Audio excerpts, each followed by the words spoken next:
Bien, continuamos con las presentaciones.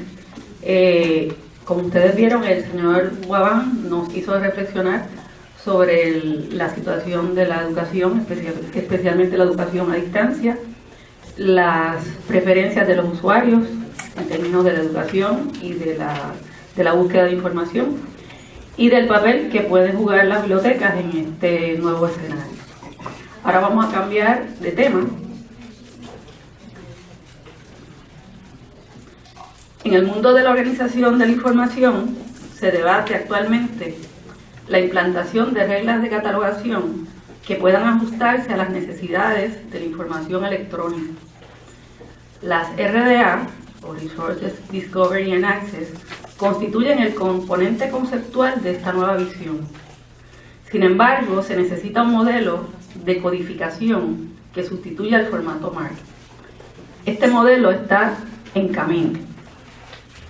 A continuación, el señor Childress, Consulting Project Manager de OCLC, nos ofrecerá una presentación titulada Learning about Linked Data, RDA, BitFrame, and how OCLC makes use of this.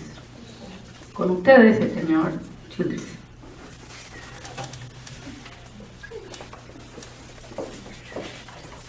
Buenos días. So hello, thank you for letting you have another English speaker. My Spanish is very poor, as will be evidenced if I try to use it. So, claro, sí.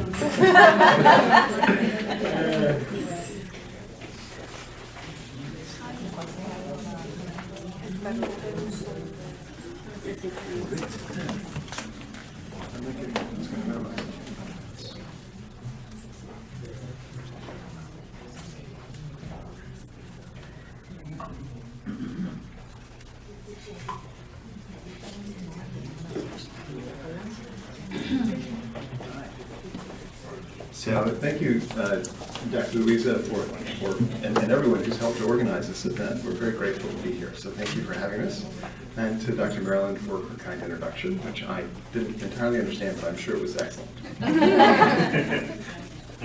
So, just out of curiosity, how many people, if I called upon you to define this, to stand up and define this for everyone else in the room, RDA, linked data, or BitFrame, how many of you would feel comfortable doing that? I see. Not many, as in zero. That's excellent. So I will go into these topics today. They are plumbing. They are meant to help things work that you want to work, that provide the user experience that Daniel was talking about earlier. They're relatively new developments, and they're part of how the community is collaborating on producing metadata and sharing it, making our rich data available. So this is behind the scenes. Is this too loud? Is that better? Okay. There's a little feedback there. Better? Okay, can you still hear me? Yes. Excellent. All right. So we're talking about resource description and access. Just some quick basics. This is a content standard for libraries. It's for the library community and conceivably other kinds of cultural heritage organizations. It is designed to be a replacement for Anglo-American Cataloging Rules 2nd edition, which has been out a very long time, and was really designed in an era that was a mix of card catalogs and early online systems. RDA is designed and built and modeled to be in a web environment. That's its claim to fame.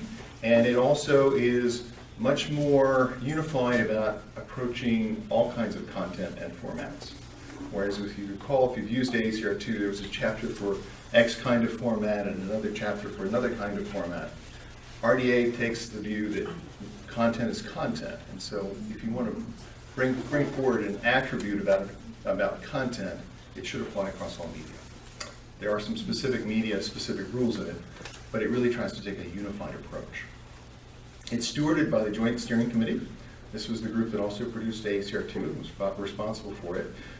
There's a committee of principals, which is some of the major libraries, Library of Congress, the Library Archives Canada, some of the big players that collaborate on this. And it's available in online and print. So online is really its native place to use it.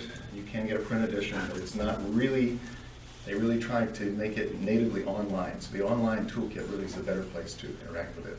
And if you're using OCLC's cataloging systems, if you buy the subscription to RDA, the RDA toolkit, you can store your credentials in it and just link out to it. So it's very, very seamless. The other thing that was interesting about this change of cataloging standard is that it is much more model-centered, whereas ACR2 used sort of our wisdom that we had learned over time interacting with users and trying to describe books in our card catalogs. This takes advantage of a variety of models and standards that are far newer and represent a lot more theoretical work. So one of those models is the functional requirements of bibliographical records. That was issued by the International Federation of Library Associations in 1998.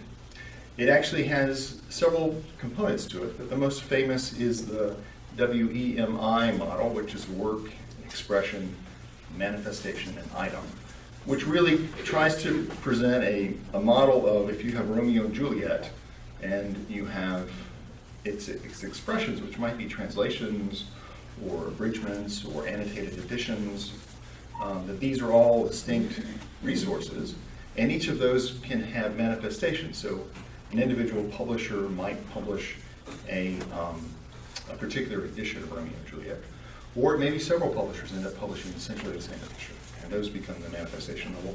And then the item is actually the book you would have at your library, which has a barcode, and could have characteristics of its own. If it was in somebody's library and they made annotations, hand annotations on it, you might end up in your special collection, so you want to be able to describe it too. So that's the basic piece of fervor that FRBR that is gone into RDA. The other one that I'll make mention of is functional requirements for authority data, which is an even newer activity, and it goes to access points and really thinks about what statements would you make about the author, how would you, if you have multiple authors, how do you distinguish them? It's more in that space, and that's still a developing space for RDA. They haven't actually put all of the rules that they will put related to FRAD into the standard yet, but it's happening. So what are the benefits? This is actually statements that I pulled from the Joint Steering Committee's site, so it's interesting to see what they say. And I think most people would agree with you. This is the at least aspirational.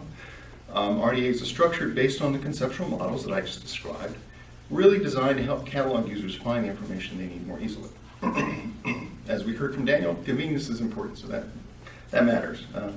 It's supposed to be a flexible framework for describing all kinds of resources. I mentioned that earlier. Including allowing libraries to continue to manage traditional resources that we have. We have millions and millions of print inventory that we've accumulated over the years, and those remain important. We still have to inventory those and provide access to them. And it's designed to be a better fit with emerging database technologies. So what are the big differences between RDA and ACR2? Just at a very high level, RDA takes a much more, if you see it on the object, however the title is written, however it's capitalized, just take it as is and put it in your metadata record. Don't fuss with it. Just take it and move it over. So with ACR2, that was sort of the idea, but because it was trying to think about card catalogs, and there was also a certain amount of 19th century bibliography mindset. There were lots of abbreviations. You had Latin abbreviations, so SL, which some of you may have seen. Can anyone tell me what S.L is if you see it in a catalog? In the catalog cards out there? It's right. It's sine loco, which is Latin for without place. So how many of our users probably know that? Even if you spelled out the Latin, how many would know it? Exactly, right. So that doesn't happen in RDA, right? And there are changes in terminology. As you change the model, change the rules, and represent them, you change the terminology as well. So this will change the terminology. So University of Pennsylvania has some nice examples up. So I did take a screenshot of one of theirs. This gives you a sense of a couple of things. So one is the differences in RDA, but the second is that MARC itself had to receive some new fields. And so we're making some changes to how the data is represented in MARC, machine readable cataloging. And you can see here, first in 040, let's say this is an RDA record. What rules are you actually following? So that's there. Some of the things are unchanged, like an ISBN is an ISBN, representing it was pretty good in MARC. If we go to the 100 field, for a long time we abandoned saying what the role of the person that we're actually putting in the access point was. This was done as an economy. Library of Congress did it upon a time, and they said, oh, it's too expensive, we'll stop doing it. Well, in an environment that we're moving to, that actually is very important. You know, are they the choreographer? Are they the actor? Are they, you know, it's nice to know that. So we're going to add those back in. It's optional, but a lot of people are putting them back in. And dealing with things like typos, changes. So there's some different changes here. Probably the two I'll point out, the 264 field is a little different approach to putting publication information and publisher-related information in. Traditionally, the 260 was used, and you would just, if you had several publishers in place of publication, you would string those out in a long way, in a very standard way with punctuation and subfields. The 264 allows you to say, aha, let's give one field per publisher, you know, so we can make statements, and you don't have to actually have a machine stand on its head and try to figure out if this publisher was in this place, right, which you would in 260. The other is the 33X fields. These are a set of standard vocabularies that allow us to, in a much more granular way, characterize what the resource is and what you might need to use it. I don't know there's a perfect way to do it, but it's a much more granular, much more controlled way to try to characterize what the resource is. Is it electronic? Is it print? And hopefully you can bring your services automatically up to use it. I think for that I'll leave off the sort of detailed. There's more we can talk about. We really have to be a cataloger to want to talk about. Okay. Just to talk a little bit about OCLC and RDA. We've been involved in reviewing drafts. I actually, Glenn Patton, who's now retired, was involved particularly with it. I looked at one of the early drafts, and that was a wasted weekend, I'll tell you. So they just rearranged ACR2 into a different format in the very early stages. But it came back and really got a new think. The initial responses to sort of the early stages of RDA was that it was just ACR2 again. There's still some response to that, but it went through a dramatic change. The agencies were saying, we're not going to retrain our staff, do all this effort to essentially have sort of an incremental change to what we're already doing. It didn't seem to make sense. So it really is a significant set of changes that have gone into RDA from ACR2. And of course, we've been implementing this. We've been adding MARC fields and validating them. We've been participating in all that you would expect. And we work with communities as they've decided to choose a point in time to implement RDA. ACR2 is still, you can put ACR2 records in WorldCat. We're happy to see them. You know, that's fine. We'll probably upgrade it over time automatically as we add 33X fields and stuff if we have algorithms to do it.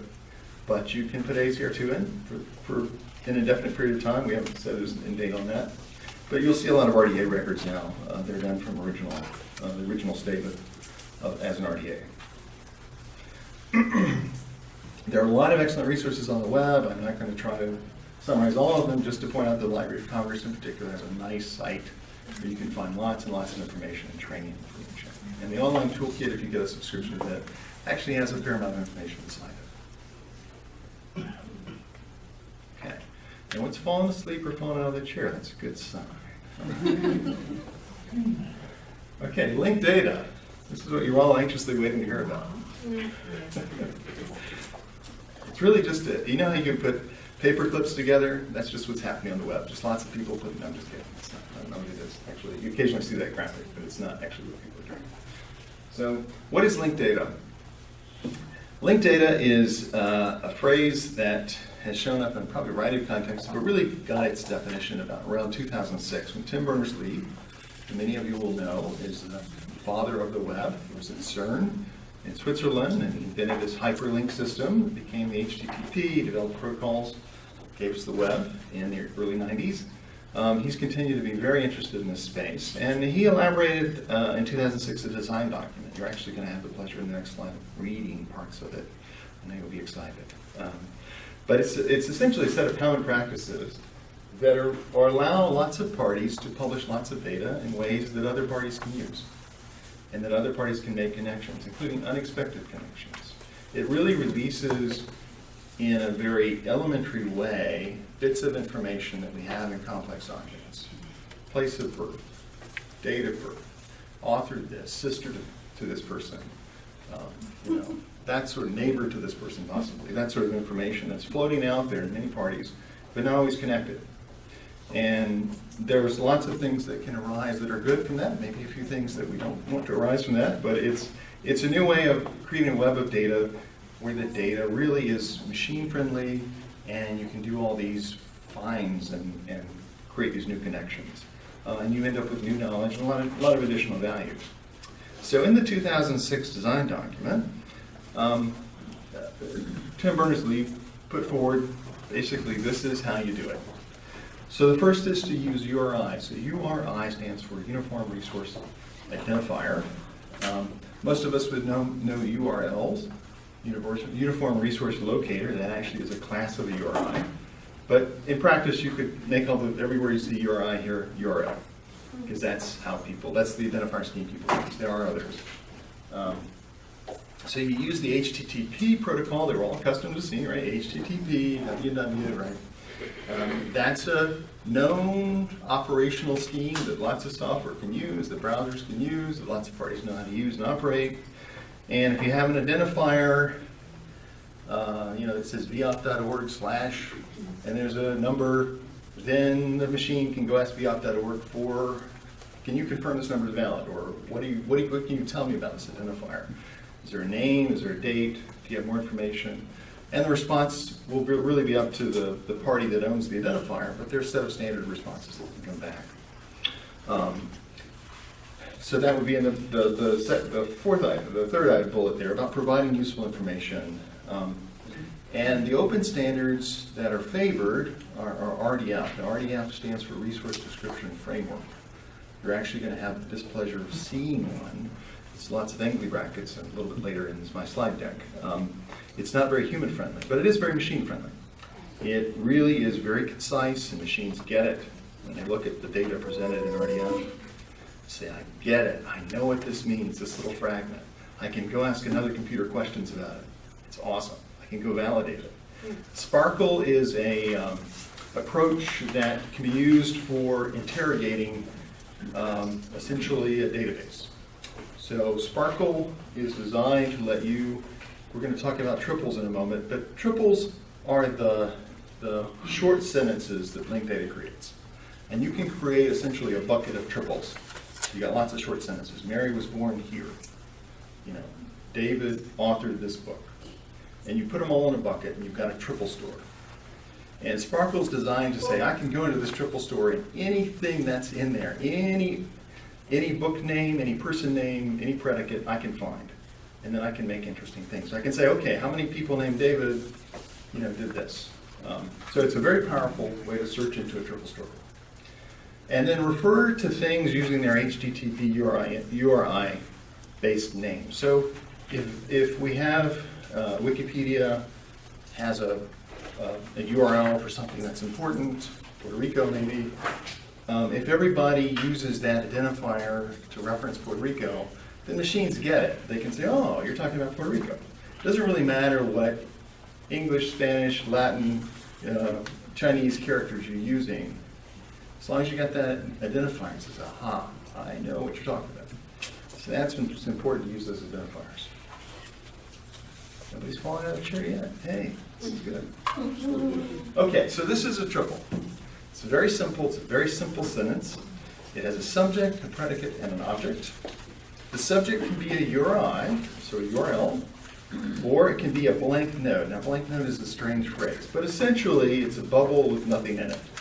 And sometimes you need that in order to make other statements that you need to make. So you might think of it as a doorway that we go, oh, well, through that door is something. The door itself is empty. It doesn't have a name, doesn't have a door, doesn't have a picture. but you need that door to say, I need that on the other side of this is something. So I'll show you in a minute a graph. It will make a little more sense, I think. A predicate is essentially a verb where you say, such as an author of, has, was born in, and then the object essentially can be another subject. This can triples upon triples upon triples, but it really becomes either you or I. A literal is just a string of characters, or it can be a blank note. So here's a sort of illustrative diagram for Rita Moreno. I'm sure will be well known. I pulled this out of Wikidata. So Wikidata is a linked data representation of Wikipedia information and beyond. So if we start from the left-hand corner there, there's a VOF identifier for Rita Moreno. And it's got a URL, so I put that in. That's the subject. And then these predicates are these lines. This is the name. These are verbs essentially. So has given name Rita. Has family name Moreno. Another vocabulary might say, oh, we're just going to make it Rita Moreno. So there are different ways to structure this. And then place of birth. Well, it happens to be that Wikipedia, in this case Wikidata, has more information about that place in Puerto Rico. Humacao? How do you pronounce it? Humacao. Okay. Sorry. And we could go in and we go in that link, we'll find lots more information. We'll find coordinates for it, we'll find other information for it. There are probably other parties out there that have more information about this. And then her date of birth, which actually is I put in a structured form. This is a literal, so the date and her two names are literals. They kind of are dead ends, but they're labels. That could be her name in Russian. It could be her name in anything. It's just a literal. It's really the links to the links to the links that give you the power. And that's what linked data is about. So we're going to talk about BibFrame, and then I'm also going to talk about something called schema.org. You might think of these essentially as dialects of linked data. If you're at a cocktail party and you're talking to somebody who works in the medical field about their job, they're going to have jargon related to medicine. If you're talking to librarians about their field, they have jargon related to librarianship. If you're speaking in Spanish, those are all Spanish words. It's all Spanish, right? But it's a specific set of properties and characteristics that are important to that domain. So it's possible for linked data to have that as well. We call them schemes. So BibFrame is a scheme, and it's designed for the library world. It's maintained by the Library of Congress. They initiated it, and now they'll be the maintainer for it. It's intended to be a general model for expressing and connecting bibliographic data. They also aspire for it to be a foundation for the future of bibliographic description, both on the web and in a broader networked world. And it's intended to replace Mark 21, which has been a remarkably successful way of machine representation of library data. It's been around 40 plus years, almost 50 years now. But Mark 21 will go away, and the Library of Congress is anticipating that BibFrame will be what people will shift to. So, just to tell you a little more about it, where it is now, I think it would be fair to say it's been through an initial design, some pilot testing, there have been some refinements. A number of parties, including OCLC, created scripts to convert MARC data to BibFrame. We actually had I think LC had asked for several parties to do that, to do 1 million records. We went and did all 330 million, so we actually ended up just carving off bits of it to give to some of the other parties to look at. And tools, there have been some tools that have been created by the Library of Congress and some other parties to either help you translate from MARC or to do other manipulations with BibFrame data. The Library of Congress is at a point where they're looking to make some further improvements to it and wanting to get feedback. You get feedback, you go back, you find things doesn't work right, doesn't work quite how you expected. The National Library of Medicine is one of those parties that gave them a lot of feedback, for example, they looked at their data. And there are a variety of agencies that are now experimenting with using BibFrame. Stanford University libraries have library catalogers actually creating BibFrame objects. Not creating MARC, creating BibFrame. And there are a number of other parties that are doing that too. The diagram you see on the side there was developed actually by Zafira which is a private company in Columbus, Ohio. Actually, some former OCLC staff there. They had worked with LC on the initial design of BibFrame. And it gives a model there. Inside the BibFrame is a very simplified version of the Ferber model. As BibFrame stands now, that's been one of the criticisms, is that it may not quite play well with other data.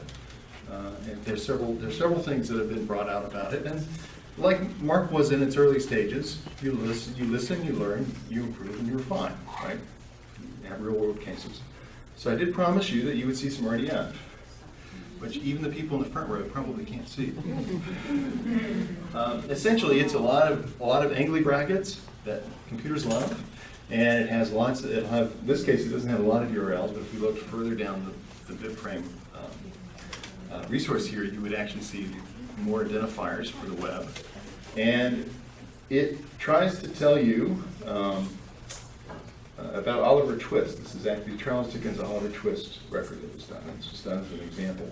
So as I said, it's hard to make these human-friendly, but it's the kind of elements that you've been doing in Mark. It's just a new way of representing it, and it's a much more machine-friendly, much more modern way to do it. So BibFrame is linked data.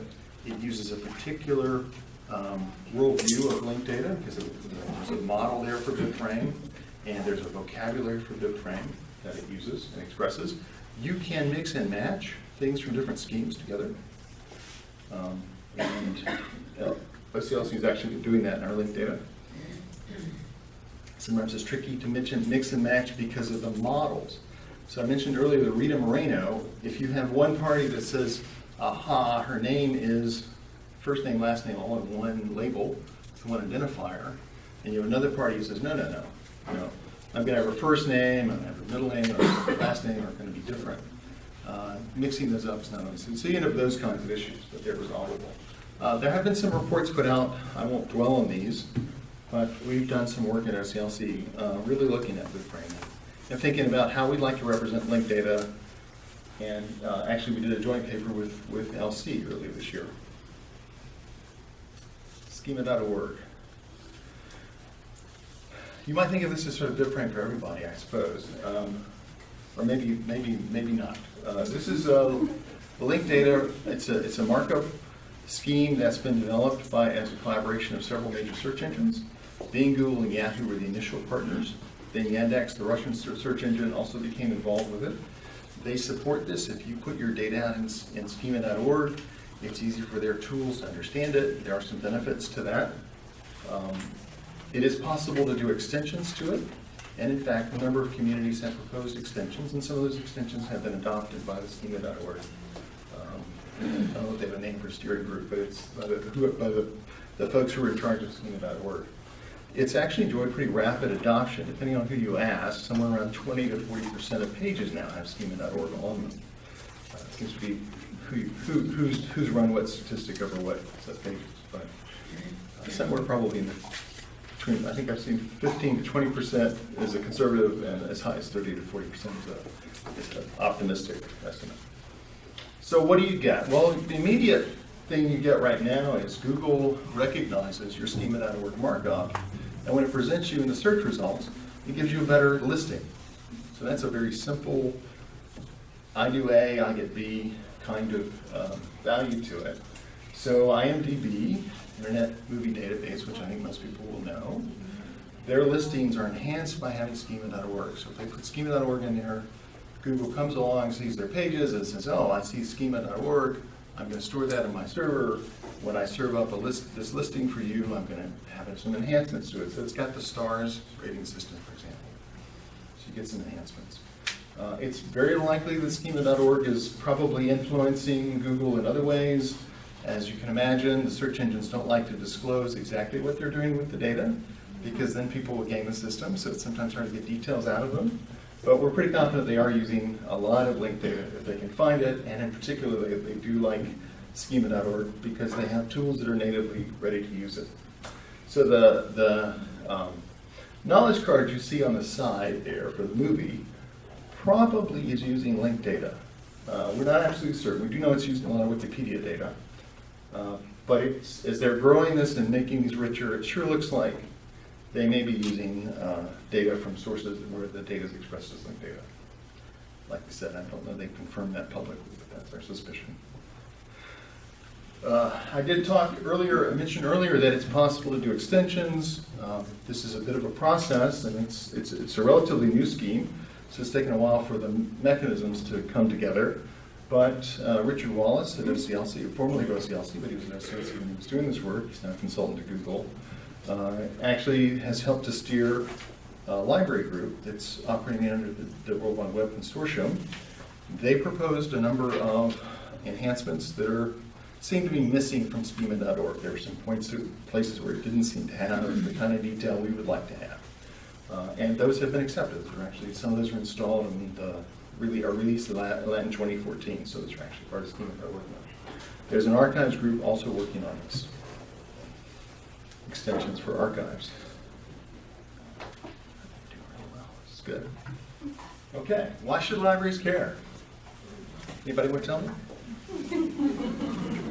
Okay, we'll try.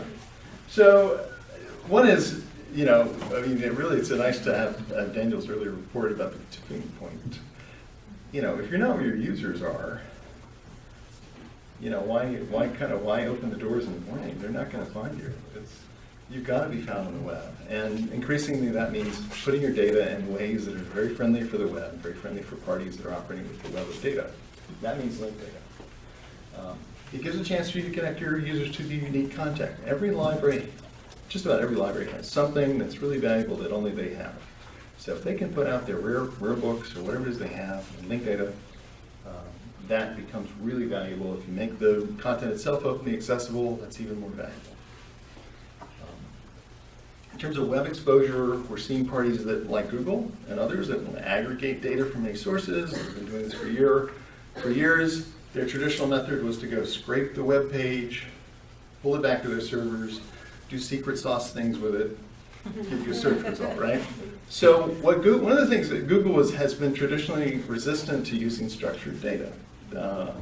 I've been involved with the Dublin Core for a long time, and traditionally when you talk to Google, they're like, yeah, that's nice, but we're not going to use it. Why?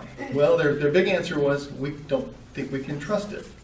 People want to game the system. They put out structured data saying, yes, I'm the Library of Congress, right? But you're not. You're a porn site. It's that kind of stuff. So they didn't trust it. So they wanted to scrape the data, run their own trust algorithms over it, come back and say, yeah, you really are the Library of Congress, right?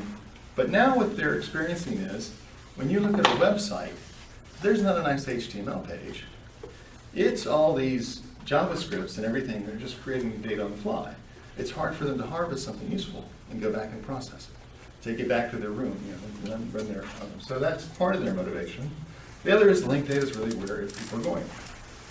We want structured data. So having this network of links, they purchased a company called Freebase, which has been doing a lot of work in this area for a long time. And Freebase I think you can still find their pages out there. Google has been gradually getting rid of some stuff that they put out on the web. Freebase would gather data from lots of places. So they would have Abraham Lincoln, and they would gather data from Wikipedia and VOF and everywhere else they could find it, create this nice page, and link to lots and lots of sources. So they were already doing this kind of aggregation of data from great places about a resource. And so Google bought that company. And as you see the knowledge cards and the like, you can see why they bought the company.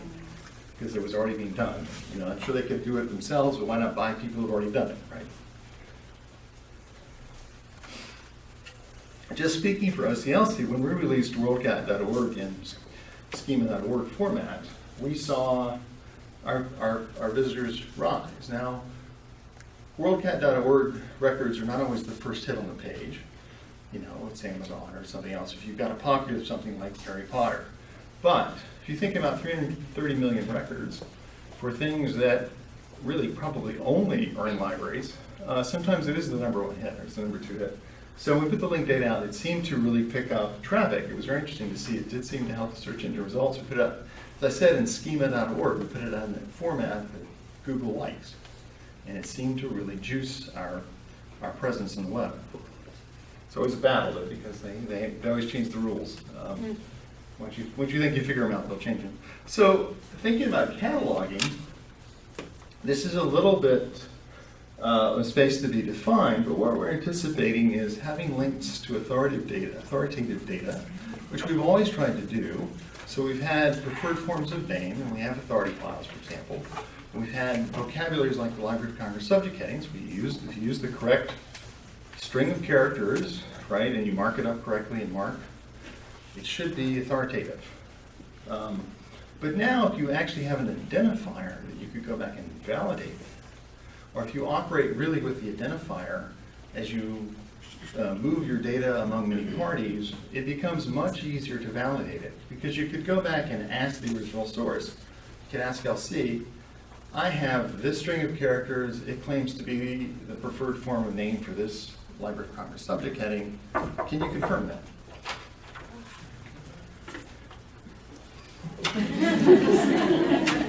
Is that the Library of Congress? I shouldn't say. But it's that kind of simple actions, but also more interesting. I mean, we've been using authoritative sources for a long time. That's what librarians do. We're very good leading users to that. So we want our own data to be authoritative and to be authoritative on the web. So having those URIs count.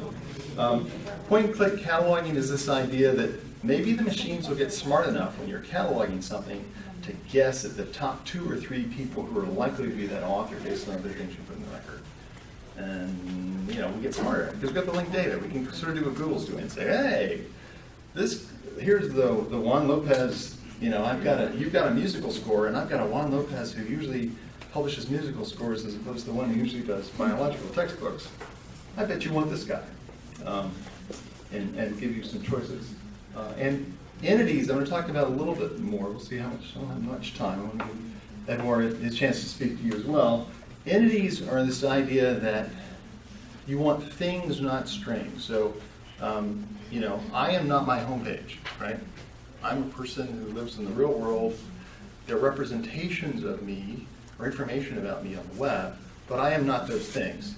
In sort of a conventional, older practice, even Dublin core, it'd be very easy for somebody to say, oh, Eric Childress, and they put my webpage address as it becomes my identifier, but it's not me. So entities is really about modeling a space where we say, here's a person, and then here are all these things we know about them, but the person is offline. We know that, and we'll tell the computers to know that. Person's offline, here's things about them. So you have entities. And then this is consistent with RDA, so. All right. And last, if you have these entities, you can put them in a variety of workflows and exploit them in a variety of ways. Let me just talk very, very quickly. We're involved in lots of standards. We tend to be a first adopter. We've published a lot of data on the web in scheme.org and in some in BibFrame. We recently put out a book. Several of my colleagues in research wrote a book about our experiences and knowledge and directions about linked data. This is, I wouldn't call it a light read, but it's actually a surprisingly approachable one. Even if you're not a techie, you don't regard yourself as a techie. It talks about some of the concepts that I talked about today and how we've solved some of the problems. Like anybody else, you try it, you find some dead ends, you recoup, go back and find a way to forward. And so this is really, I think, a nice product. And it gives you nice little diagrams like this. So if you were having trouble counting sheep, you can just look at this for a while. Go to sleep. This tries to look at relationships in this schema.org environment. And then, as I said, we published lots of data, including some very large triple stores. We published the WorldCat Works, so this is where we've taken the Ferber algorithms that we've developed. Said, we have all the editions of all the translations of Romeo and Juliet. Let's publish one representation of Romeo and Juliet that takes advantage of that. And we produced, I forgot how many, 197 million, I think, works out of WorldCat. And then some others that we've done as well. I'm going to talk about VOF a little bit this afternoon, so I won't go into that. Just other than to mention is an aggregation of authority files from a variety of sources. One of the interesting things that's occurred over time is that our linked data is now flowing into Wikipedia. So when you go to Wikipedia pages, you'll often find this links at the bottom. The Wikidata representation of that is in linked data, so that becomes valuable. That's where you get back to the Rita Moreno example you saw earlier. Actually, I don't know if her page has the VOF identifier.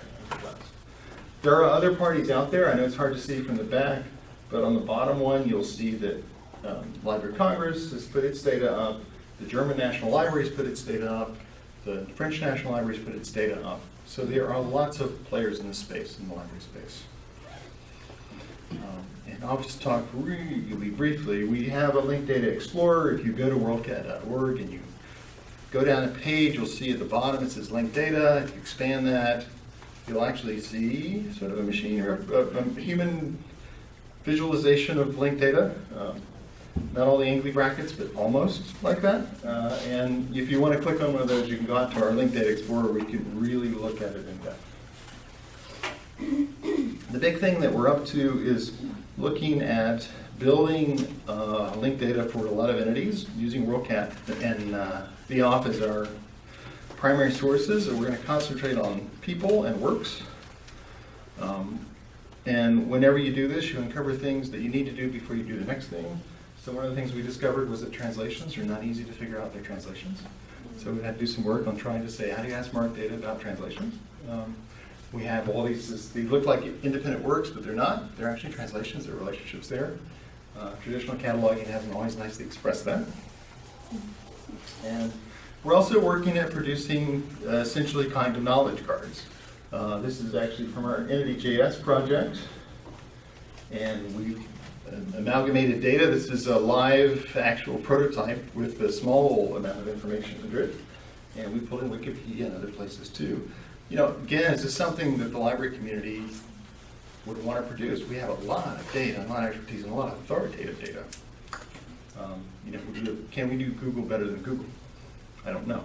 Or is it just useful even to have this for catalogers and say, aha, here's a place where I can go get information. And Google ends up being the interface that we use. And we've been playing with a variety of ways of mocking this stuff up. So we're also facing trying to manage all these triples ourselves. Google's developed a knowledge vault where they've gathered all this data. We're not quite sure what it looks like, but it's a big room somewhere, lots and lots and lots of servers where they're trying to create triple stores. And so we said, well, we're probably going to need to do that ourselves because we know that overlap. So with that, I'm going to close and thank you for your attention.